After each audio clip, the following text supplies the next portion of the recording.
Secretary Jeh Johnson, who is now a private citizen, coming back here to Washington to talk to us.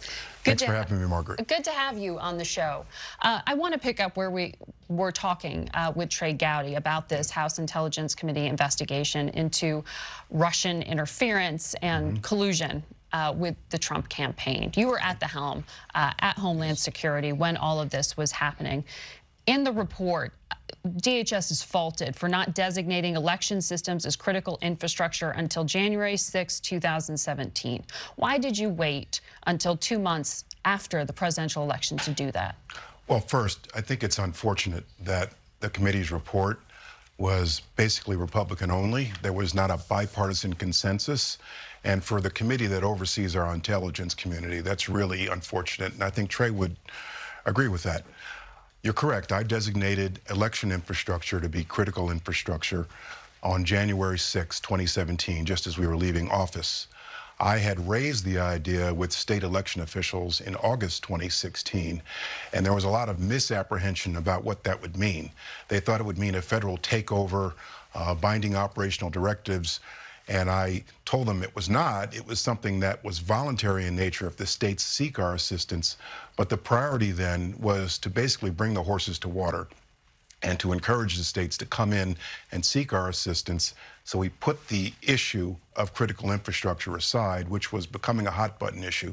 And in the end, we did get 36 states to come in and seek DHS's cybersecurity assistance.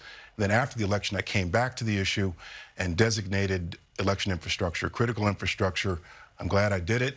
We should have done it years before, and I'm pleased that Secretary Kelly, after I left and he came in, basically reaffirmed that designation. Well, there's a lot to dig into here in terms of whether we're prepared now and actions that were taken. But we have to take a quick break, so stay with us, and we'll be right back more with former Homeland Security Secretary Jeh Johnson.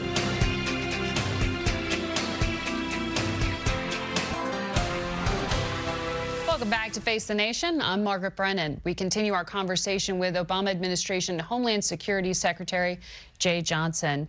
Jay, let's pick up where we were talking about this House Intelligence Committee report into alleged collusion and Russian meddling in 2016.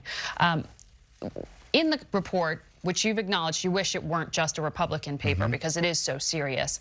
But the conclusion is that the intelligence community should immediately inform presidential candidates when they discover a legitimate counterintelligence threat to the campaign and notify Congress. And they fault the administration for not doing that when you were in office. Well, I think that's a legitimate recommendation.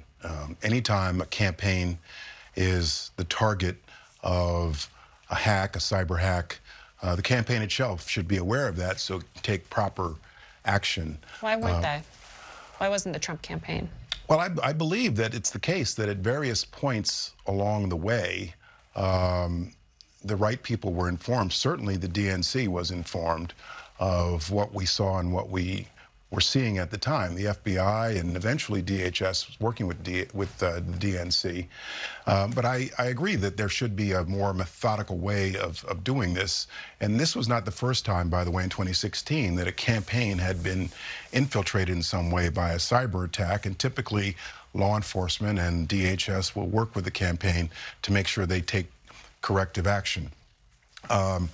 You'd have to ask the FBI about the relationship with the interaction with the Trump campaign, but I don't argue with the recommendation.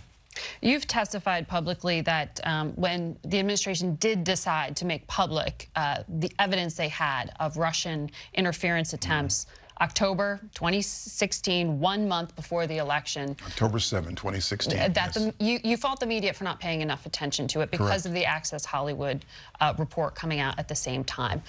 But doesn't the administration bear some responsibility for not detailing it more, doing more background, and sharing more information with reporters? Well, actually, the House Intel report, I think, does a decent job of laying out all the different considerations that went into that attribution. And we had to declassify a lot of very sensitive intelligence to get to that. And anytime you do that, you have to be concerned about compromising sources and means. And so we said as much as we could say at the time without seriously jeopardizing our sources and means. And this statement itself was pretty blunt and pretty straightforward by saying that at the highest levels of the Russian government, there was an attempt to interfere with the ongoing political campaign. A number of us thought it was very, very important that we tell the American voters what was going on at the time before the election. And then after the election, we came back in much greater detail to tell the American public exactly what happened. You wish that alarm bell had been a little louder? I wish that the alarm bell had been heard by more people. As you point out, the Access Hollywood video was released the same day, and the speculation over the next several days was whether or not candidate Trump was going to drop out, and our statement was literally below the fold news that day. I want to ask you as well about James Comey, your former colleague, former FBI director, his new book. He writes about you in it, and a phone call you made to him telling him to be, quote, very careful when he briefed President-elect Trump about this so-called Steele dossier. Right. What were you thinking? Why were you telling him to be careful? Well, first, Jim has been a friend for almost 30 years, from the days we were federal prosecutors together. And it's actually the case in Washington that when you're in a very senior position like FBI director or Secretary of Homeland Security, it's a lonely place. And very few people north of you or south of you or sitting right next to you are going to take the time to warn you if they think that you're about to do something that is treacherous, perhaps a mistake. Did you think it was a mistake? I was very concerned when I heard the plan for the director of the FBI to one-on-one brief Mr. Trump about this dossier. Jim and I had discussed over time the Hoover-era history of the FBI. My own grandfather, and Jim knows this, who was a sociologist, has an FBI file of several hundred pages.